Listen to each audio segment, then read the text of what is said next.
नमस्कार, मैं हूं प्रदीप। आप देख रहे हैं थिंक 360। आज स्टूडियो में हमारे साथ खास मेहमान हैं कर्नल केसरी सिंह। कर्नल केसरी सिंह राजस्थान के नागौर जिले में सामाजिक रूप से सक्रिय हैं, राजनीति में जाने की भी इच्छा रखते हैं, लंबे समय तक सेना में सेवाएं दी हैं और आपका कहना है कि करीब 4 पीढ़ियों से आपका परिवार जो है वो देश सेवा में लगा रहा है। अब आप एक नई दिशा की ओर काम कर रहे हैं उस नागौर में जहां पर जातीय विभेद जैसी बातें कई दशकों से आ रही हैं। रिसेंटली हमने कुछ सालों पहले डांगावास जैसा एक विभत्स नृशंस हत्याकांड भी देखा।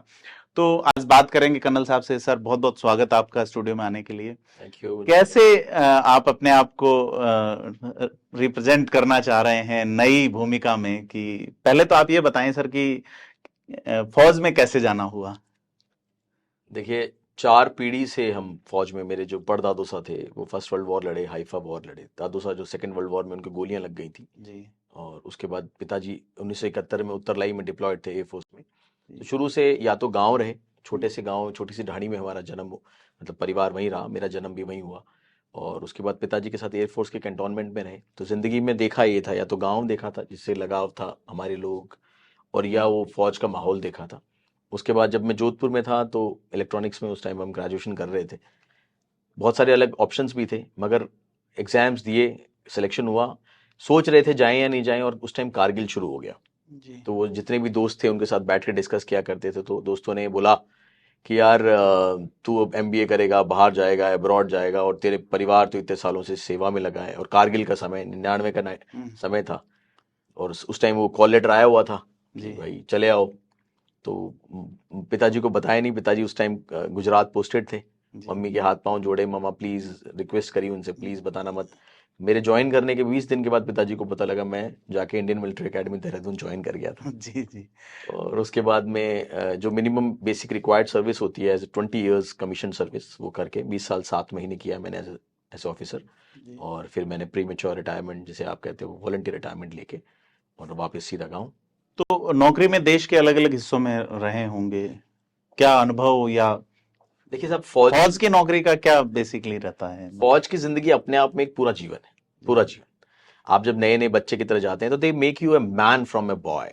आपको एक लड़कपन, एक लड़का जाता है वहां पर, उसको एक ऐसा अधिकारी बनाते हैं जिसके पीछे कई लोगों की जिंदगी का, उसके परिवारों की जिम्मेदारी का वो आदमी, क्योंकि उसका एक गलत ऑर्डर पे कहीं जाने जा सकती है। मैं बड़ा किस्मत वाला था। मेरी तकरीबन 2004 में मैं सिक्किम में बहुत आगे, करीब 18,000 फीट के ऊपर डिप्लॉयड था, 154 लोगों के साथ में। वहाँ मैंने महाराजा भवानी सिंह जी के नाम से एक बबल्स पॉइंट भी बनाया। उसके बाद मैं डेपुटेशन पे होम मिनिस्ट्री में नागालैंड चला गया। नागालैंड में एक नई डिस्ट्रिक्ट मिली मुझे, बड़ा, मतलब कहता हूँ, आज मैं एक्सपीरियंस करता हूँ उस बात को, सोचता हूँ कि 27-28 साल की उम्र में एक नई डिस्ट्रिक्ट लॉन्गलिंग नाम की जगह पे मैं वहाँ गया। मैंने अपने आप से उस पूरी डिस्ट्रिक्ट को अपने उन लोगों के साथ मिलकर संवारने की कोशिश की। और बड़ी सरप्राइजिंग बात है, न्यूज़पेपर की कटिंग्स हैं जिसमें मुझे वहाँ जो फोम नागा कम्युनिटी है, वहाँ 16 नागा ट्राइब्स हैं, जिसमें से फोम नागा कम्युनिटी लॉन्गलिंग की है। वहाँ मुझे प्रिंस ऑफ फोम हार्ट्स, मतलब नागाओं के दिलों के राजकुमार की उपाधि मिली। ओहो, क्या बात और है। मेरे घर वाले भी खुश हुए। वहाँ के जो कलेक्टर्स थे वो मेरे पिताजी को चिट्ठियां लिखा करते थे कि साहब, हमें आपके बच्चे से मिलकर अच्छा लगता है, और इसने हमारे लोगों के सामाजिक उत्थान के लिए इतना काम किया, उन नागाओं के लिए। जी। वहाँ मेरे साथ कुछ 2-3 ऐसे इंसिडेंट हुए जहाँ मैंने देखा कि जर्मनी से पढ़े हुए लोग और अपनी नौकरियां छोड़ के नागालैंड के उन जंगलों में अपने लोगों के लिए समाज सेवा कर रहे हैं। उनसे जब बात होती थी तो वो कहते थे कि साहब, जाने अनजाने में हमने शिलोंग में रह के आपके राजस्थान को ही पढ़ा है। राजस्थान में जहाँ तेजा जी की बात करो, आप बाबू जी की बात करो, रामदेव जी की बात करो, आपके पुरखों की बात करो, जयमल जी की बात करो, महाराणा की बात करो, जिन्होंने सब कुछ छोड़ के अपनी भूमि के लिए काम किया, हम भी नागालैंड में वही कर रहे हैं। जी। तो मुझे कहीं ना कहीं एक छोटी सी फीलिंग आई, एक मन में ऐसी, कहते ना आप, एक लाइन की, यार मैं क्या कर रहा हूँ अपनी जन्मभूमि के लिए। इच्छा थी, प्रबल थी। धीरे धीरे मौका मिला। एग्जैक्टली जब मुझे लगा कि मैं अब इस लायक हो गया हूँ, तो मैंने एकदम से चेंज कर लिया। सर, फौज में बहुत सारे लोगों के साथ काम किया होगा, हजारों लोगों के साथ। आपने कहा एक अलग तरह का जीवन है, फिर नया जीवन यहाँ है। यहाँ का चाहे राजनीतिक या सामाजिक ताना बाना कास्टिज्म से इफेक्ट कर रहा है। फौज में वो चीज नहीं देखते आप। कैसे कोरिलेट कर रहे हैं या करेंगे? अच्छा नहीं लगा शुरू में। ये जो जाति वाला सिस्टम है यहाँ पे, जी। मन को नहीं भाता ऑनेस्टली। क्योंकि देखिए, एज ए अधिकारी हमने एक चीज देखी, जब मैं कोई ऑपरेशंस के लिए जा रहा हूँ या मैं कोई टास्क मिला हुआ मुझे, तो मैं जो मेरे साथ वाला जो साथी चूज करता हूँ, वो किसी भी जाति का हो सकता है, मैं उसकी उसकी क्वालिटी के हिसाब से चूज करता हूँ कि ये फायरिंग में अच्छा है, ये गाइडिंग अच्छी, ये मेरे को अच्छी तरह गाइड करेगा, ये मुझे प्रोटेक्ट करेगा। वो जो टीम बनती थी वो कभी कोई जाति स्पेसिफिक टीम नहीं थी, और शायद इसीलिए हम हमेशा अच्छा परफॉर्म कर पाए।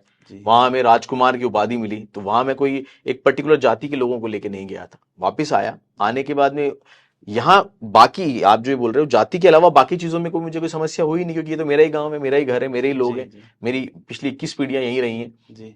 बट ये जैसे ही आप कोई चीज करने की कोशिश करते हो और लोग आपके पीछे एक टैग लगा देते हैं, आपको आइडेंटिफाई करते हैं, जैसे हम लाल चश्मा लगाएंगे तो लाल दिखेगा, नीला चश्मा दिखाएंगे तो नीला नीला दिखेगा, तो वैसे यहाँ यहाँ लोग कहते हैं अच्छा आप समाज सेवा कर रहे हो, आप राजनीति कर रहे हो, आप कौन सी जाति से, आपकी जाति के यहाँ कितने वोट हैं। ये चीजें शुरू शुरू में बड़ी अजीब सी लगी, अब तो 2 साल हो गए हैं, तो अब धीरे धीरे इनकी आदत पड़ गई है। नागौर जो है सर वो राजस्थान का बिल्कुल बीच का हिस्सा, कलेजा है, और लगभग बड़े पैमाने पे सभी संभागों को टच करता है नागौर, अगर अपन भरतपुर को छोड़ दें तो अभी तक के जो हैं। तो वहां पे दलित और अन्य जो प्रभावशाली जातियां हैं, उनका लास्ट कॉन्फ्लिक्ट हमने डांगावास जैसा मैंने जिक्र किया, तो इस तरह की घटना है। और आप काम कर रहे हैं अभी अंबेडकर पे, मैंने सुना कि इस तरह का, क्या इसको कैसे देखते हैं आप उस इलाके में, और उस इलाके से ही क्यों, खास करके मकराना जो है वहां से? देखिए फौजी हूं जी, दिल से बात करूंगा, कोई इसको आप राजनीतिक रूप में ना देखें। सबसे पहले ये जो आपने जैसे बताया नागौर बहुत सेंट्रली लोकेशन है, इसके अलावा एक चीज और है, दलित मैं नहीं बोलता, मैं सहभागी समाज बोलता हूँ अपने लोगों को। इसकी क्या वजह है सर, सहभागी नया ही लाए हैं आप? आप एक बार बताऊं, हमारी जितनी पीढ़ियां, हम राजस्थान में आप और हम जब से रहे, हम जो हम पढ़ पाए हैं, जितनी हिस्ट्री जानते हैं, इनकी सहभागिता के बिना शायद हमारा अस्तित्व खत्म हो जाता। हमारी पीढ़ियां जब हम पढ़ते हैं, जिसमें हम गौरव करते हैं, आज हम इतिहास में मीर भोज तक चले गए हैं, पृथ्वीराज चौहान के इतिहास को हम खोद खोद के निकाल रहे हैं, जयमल जी, महाराणा प्रताप, महाराणा सांगा। आप ये देखिए, वो तो राजा थे, वो तो लड़ रहे थे, साथ में कौन था? महाराणा प्रताप के साथ में कौन थे? आप ये देखिए, इन लोगों के कारण हम सालों तक जिंदा रह पाए। अब हम हमारे परिवार में, हमारे जो लिनेज जिसे आप कहते हैं, जयमल जी से लेकर राजा रघुनाथ सिंह जी, आप मान सिंह जी काबुल तक चले गए लड़ने के लिए, आसाम तक लड़े हैं, कर्नाटक तक लड़े हैं, मराठाओं के पकड़ने के लिए जय सिंह जी पूरे वहां नीचे आप साउथ में चले गए। उस टाइम परिवार को कौन संभालता था? खाना पीना सिस्टम, भाई अपने यहाँ तो पर्दा था, अपने यहाँ की जो लेडीज थी वो बाहर खेतों में तो नहीं जाया करती थी, बच्चे रहते थे या बुजुर्ग रहते थे, नए बच्चों को पाला जाता था। वो जो पूरा सहभागिता थी, तभी तो हम आज बच पाए, नहीं तो उनके जाने के बाद वो युद्ध में से लौट के आते तो पीछे कोई मिलता ही नहीं जी। और हर जगह जहां जरूरत पड़ी, इन्होंने जितनी हमने गर्दनें कटवाई साहब, डायरेक्टली इनडायरेक्टली, अब इन्होंने भी अपने परिवार के उतने ही बलिदान दिए जी। अब जो राजा था उसकी तो हिस्ट्री हमने डॉक्यूमेंट कर ली, उसके साथ में जो सैनिक मरे वो सिर्फ एक संख्या बन गए, और उनके साथ में जिन लोगों ने उस पूरे एडमिनिस्ट्रेशन को, प्रशासन को, सिस्टम को चलाने की, वो सिर्फ एक सहभागी बन गए। तो मुझे कहीं ना कहीं ये लगता है कि वो जो ऋण है उसको मैं एक तरीके से उतारने की कोशिश कर रहा हूं। क्या कोशिशें हैं खास तौर पे देखें तो अपन, जैसे मैंने ये देखा कि अंबेडकर पे बात सभी कर रहे हैं, अंबेडकर को सभी मान रहे हैं, लेकिन अंबेडकर की नहीं मान रहा है कोई भी, कि उन्होंने ये कहा था कि एक समतामूलक समाज बनाइए, है ना, आपस का जो ये विरोधाभास ऐसे खत्म कीजिए, हायरार्की खत्म कीजिए, पढ़ा जाना चाहिए अंबेडकर को। तो कैसे सब इसमें 2-3 चीजें, मैंने जैसे डबल पीजी किया, उसके बाद मैंने अभी जो अपना पीएचडी के लिए अप्लाई किया, वो मैंने अंबेडकर जी पे किया। मैं अंबेडकर को बहुत ध्यान से पढ़ा, पिछले 2 साल में मैंने अंबेडकर को की जीवनी को कम से कम 5-7 तरीके से, अलग अलग तरीके से पढ़ा, और मैं बौद्धिज्म और अंबेडकर के ऊपर अभी जो मेरे पीएचडी का जो नेक्स्ट टॉपिक है वो यही है जी। अब देखिए, मैं ज्यादा लंबी चौड़ी बात नहीं करूंगा, मैं मकराना का जो क्षेत्र है करीब 40 बाई 42 किलोमीटर का, 1680 स्क्वायर किलोमीटर का क्षेत्र है, जिसमें करीब 4.25 लाख के आसपास पॉपुलेशन है, जिसका तकरीबन आज की तारीख में 22% जो है हिस्सा, वो मेरा सहभागी समाज है। सहभागी समाज को संवैधानिक रूप से हमने जो ढांचा है, फ्रेम है, फॉर्मेट है, वो दे दिया है जी। बट उसको इस लायक नहीं बना पा रहे हैं हम कि वो आके उसको यूटिलाइज कर लें जी। इनफैक्ट उनके अधिकारों को कोई और लोग इस्तेमाल कर रहे हैं, उनको ढाल बना रहे हैं, उनको हथियार बना रहे हैं। सहभागी समाज को, जैसे हनुमान जी को जब तक पता नहीं था कि उनमें कितनी शक्ति है और वो देवता बन गए, तब तक वो एक वानर के समान थे। वैसे सहभागी समाज को ये नहीं पता कि भाई हम लोग क्या क्या कर सकते हैं जिंदगी में।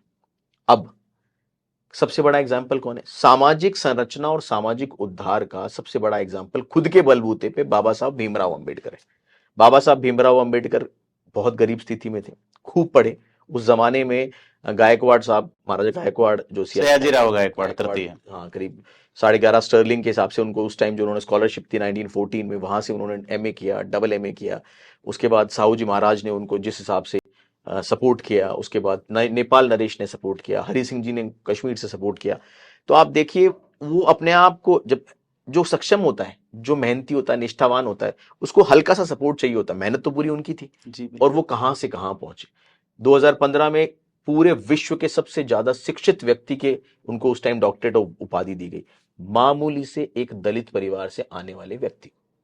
हमारे यहां खूब सारे दलित, उनके लिए अंबेडकर सिर्फ जय भीम तक सिमट के रह गए थे। सबसे पहले उनको यह बताना कि आप ही के समाज से आने वाला एक व्यक्ति अपने बलबूते पे कोई सपोर्ट, अब उनके पास जाते हैं कि साहब हमें तो कोई सपोर्ट ही नहीं। सपोर्ट मैं हूं, आपके साथ खड़ा हूं, पढ़ो तो सही। आते ही मैंने 5 बालिकाएं मेघवाल समाज की गोद ली, उसमें से एक के पिताजी हैं ट्यूबरक्लोसिस, बाकी 4 के पिताजी नहीं है।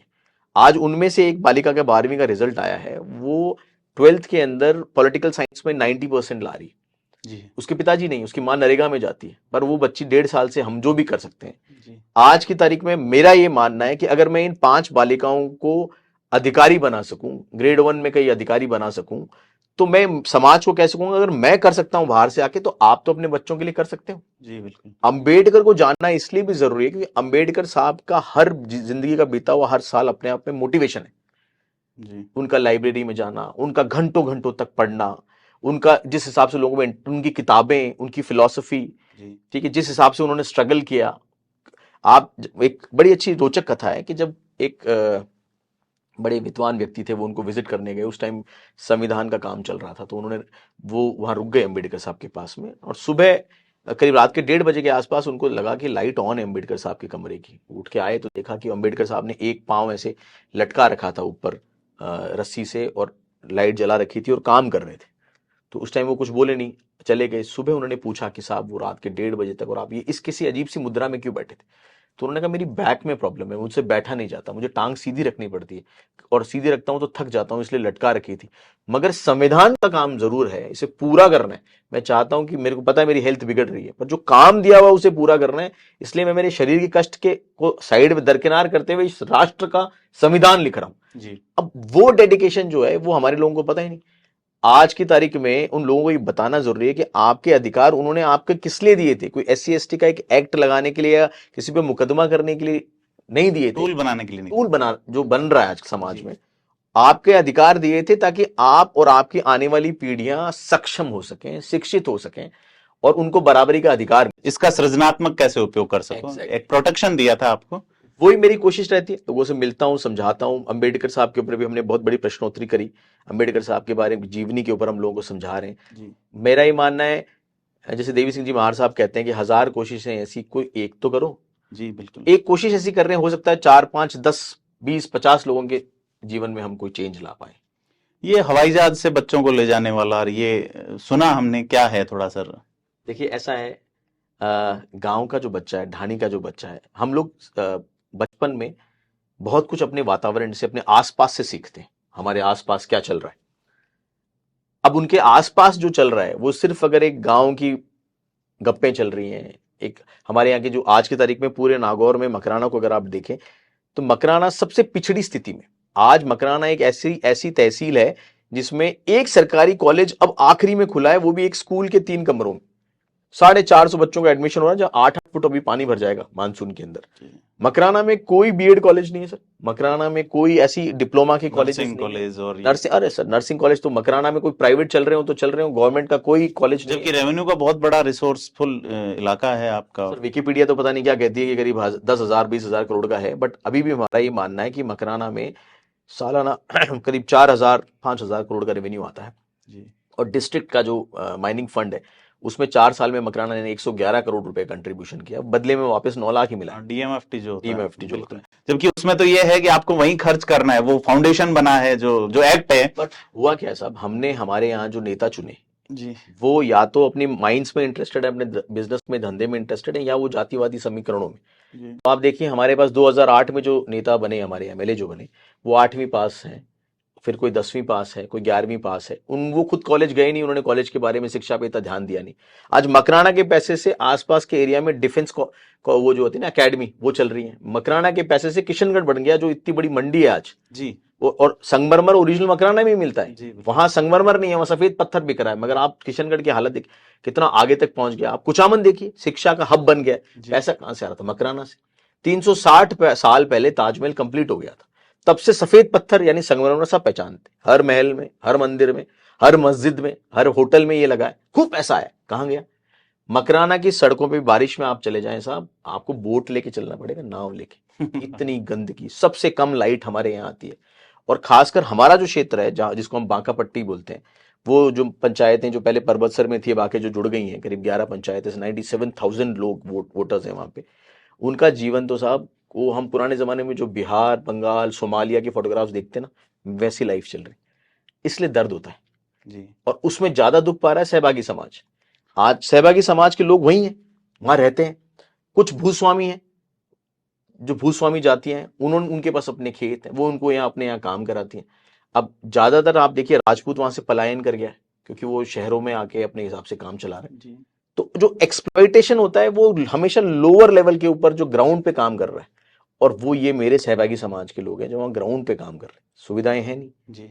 उनके लिए, कोई इस तरह की कोई भी सरकारी चीजें वहां तक ढंग से पहुंच नहीं पा रही, शिक्षा है नहीं। इसलिए आके अजीब सा लगा, तो 2 साल से लग गए। लोगों ने उसको राजनीति से जोड़ लिया और तरह तरह की बातें होने तो लगी। क्या लगता है आपको, राजनीति में क्यों आना चाहिए एक फौजी को, जो इसकी अपनी लाइफ, सामाजिक कार्य तो आप वैसे भी कर रहे हैं, मतलब आपकी क्षमताएं हैं, आप एक दीप जला रहे हैं जो जला चुके हैं। देखिए साहब, इसको मैं एकदम क्लियर कट शब्दों में बोलता हूँ, 2 पार्ट्स में लीजिएगा आप। फर्स्ट पार्ट में, पुराने जमाने में जब हम करीब 200-300 साल पहले, हमें जब अपनी कोई बात मनवानी होती थी, हमें अपनी कोई बात बतानी होती थी, अधिकार चाहिए थे, जमीन चाहिए थी कोई, तो हमें या तो रिबेल करना पड़ता था जी या हमें युद्ध करने पड़ते थे। जी। अब हम लोकतांत्रिक व्यवस्था में आ गए। लोकतांत्रिक व्यवस्था में आने के बाद में, जब तक कि आप संवैधानिक रूप से बने हुए इस ढांचे का, इस सिस्टम का हिस्सा नहीं हो, तब तक आप अपनी बात ऊपर कैसे पहुंचा पाओगे? बीच में बहुत सारे मॉडरेटर्स लगे हुए जो अपनी बात डायरेक्ट नहीं पहुंचा सकते हो आप। अब हमने कोशिश करी शुरू के साल, 1.5 साल, 2 साल की, हम सामाजिक रूप में लाऊंगे, समाज सेवा के रूप में करें। मगर हमने ये चीज देखी कि जो जो बीच में हमारे और प्रशासन तक बात पहुंचने के बीच में जो बैठे हुए हैं, वो कुछ राजनीतिक ठेकेदार बैठे हुए हैं। जी। तो सॉल्यूशन ये निकला कि साहब, जब तक कि संवैधानिक पद पे नहीं जाया जाए राजनीतिक रूप से, भाई अब हम संवैधानिक तौर पे बात रखना चाहते हैं, तो वो जो रास्ता है लोकतंत्र का, उसको आप राजनीति कहते हैं, मैं उसको एक संवैधानिक कहते हैं, एक तरीका कहता हूं, एक फॉर्मूला है एक संवैधानिक। जी। भाई संविधान ने दिया है, संविधान ने आपको राजनीति करना नहीं सिखाया है। संविधान ने आपको बोला भाई लोकसभा है, राज्यसभा है, विधानसभा है, विधान परिषद है, इसमें सदस्य आएंगे। जी जी। और वो सदस्य राजनीति की तरफ से आ रहे हैं, सामाजिक तरफ से आ रहे हैं, वो संविधान ने नहीं बोला। पर वहां पहुंचना जरूरी है ताकि आप सरकार का, सिस्टम का हिस्सा बन सको। आप उसे राजनीति मानते हो, हम नहीं, उसे, वो जाति के नाम पे आते हैं और फिर वो चाहते हैं कि भाई मैं बनूं, उसके बाद मेरा बेटा बने। ये परिवारवाद बर्बाद कर रहा है साहब। तो ये परिवारवाद क्या मानते हो आप? निचले वर्गों में जो सहभागी समाज, आप जिनका नया नामकरण कर चुके हैं, या ओबीसी के लोग हैं, जनरल में हैं, ये भी तो ईडब्ल्यूएस भारत सरकार ने लागू किया, इसका मतलब कि वीकर सेक्शन तो जनरल लोगों में भी है। तो इसको आप कहां देखते हैं कि लोग जाति से बनते हैं एक बार, फिर मैं, मेरा भाई, मेरा बेटा, उसके अलावा नहीं सोच पा रहे?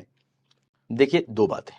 अगर जाति से बनते हैं एक बार, कंपटीशन एग्जाम देके किसी एग्जाम में किसी पोस्ट पर, और दोबारा उतनी मेहनत करके, और अगर उनका बच्चा बन रहा, हालांकि उसको सुविधाएं मिल रही हैं, वो तो मैं अपनी तरफ से गलत नहीं मानता हूं। मगर राजनीतिक तौर पे बन जाते हैं एक बार, और उस चीज को, जो लोकतंत्र संवैधानिक चीज जो दी गई है, उस चीज को कैप्चर करके अपने परिवार को ही पनपाना चाहते हैं, वो सरासर गलत है।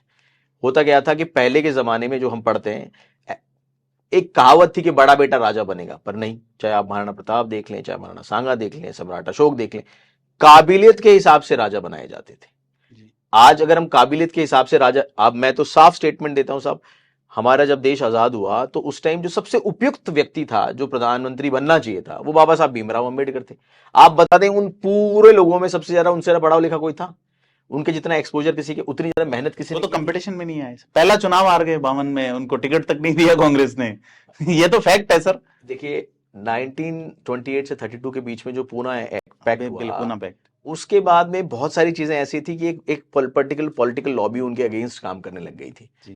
और किस पार्टी ने टिकट दिया, किस पार्टी ने नहीं टिकट दिया, ये लोगों को पढ़ना है, समझना है, खुद का डिसीजन लेना है। मैं अपनी तरफ से बोलूं कि इस पार्टी ने टिकट दिया, इसने नहीं दिया है, इसके अगेंस्ट, उस टाइम उस पार्टी के क्या मायने थे, अभी इस पार्टी के क्या मायने। जी। ठीक है, उस टाइम कांग्रेस क्या थी, बीजेपी क्या थी, जनसंघ क्या थी, मुस्लिम लीग क्या थी, वो आज के सापेक्ष में मैं नहीं देखना चाहता। मैं सिर्फ एक ही बात बाबा साहब पे करना चाहता हूं कि सबसे उपयुक्त व्यक्ति उस टाइम वो थे प्राइम मिनिस्टर के लिए। प्राइम मिनिस्टर के लिए, या सुभाष चंद्र बोस थे, जी जो जिनको तो अपन ने निर्वासित ही कर दिया था। जी जी बिल्कुल। ठीक है, उस तरह के लोग थे जो सच में, जिनके पीछे दुनिया भावनाओं से जुड़ी हुई थी और जो लोगों के प्रति भावनाओं से जुड़े हुए थे। सुभाष चंद्र बोस ऐसे आईएएस छोड़ के आ गए थे कि भैया मुझे अपने लोगों के लिए काम करना है।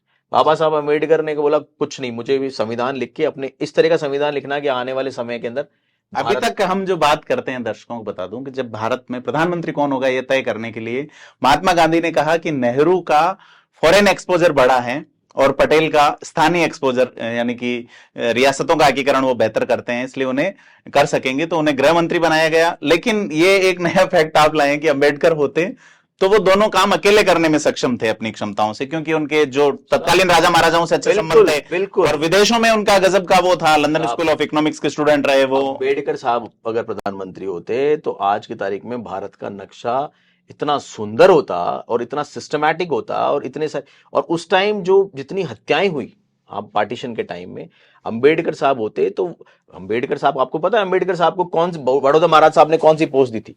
व्हेन ही केम बैक, जब वो वापस आए बाहर से, उनको बड़ौदा महाराज साहब ने अपना मिलिट्री सेक्रेटरी बनाया था। जी। मतलब एक क्षत्रिय को जो पोस्ट दी जानी चाहिए थी वो उन्होंने अम्बेडकर साहब को दी। महामंत्री की पोस्ट थी उनकी। महामंत्री, मिलिट्री सेक्रेटरी, मतलब जो उनकी पूरी उस व्यवस्था को देख सके। अम्बेडकर साहब में काबिलियत की तो कमी थी नहीं, मेहनत के मामले में तो आज आप देख लीजिए, अगर किसी ने उनके बराबर मेहनत करी हो कभी, और वो कभी किसी पार्टी में इन्वॉल्व नहीं हुए, उनके साथ में उनके कभी चरित्र पे कोई उंगली नहीं उठाई गई, उससे ज्यादा क्या चाहिए था? और गरीब तबके से आया हुआ आदमी, और एक कहते हैं ना जिसको उस टाइम अछूत का लेबल लगा हुआ, उस व्यक्ति का अनटचेबिलिटी थी उस टाइम।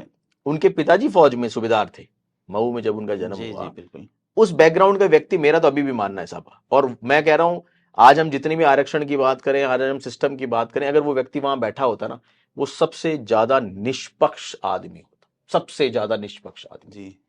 ठीक है, वो जो आदमी हिंदुत्व के ऊपर किताबें लिख सकता है, बुद्धिज्म को समझ सकता है, ठीक है, जिसको पता है एग्जैक्टली क्या सिस्टम चल रहा है, पर एक बहुत सारी बातें हैं और उनको ये भी पता था कि एक्चुअल प्रॉब्लम्स क्या है भारत के 90% लोगों की, प्रॉब्लम्स क्या है। जी। मेरा ये मानना है।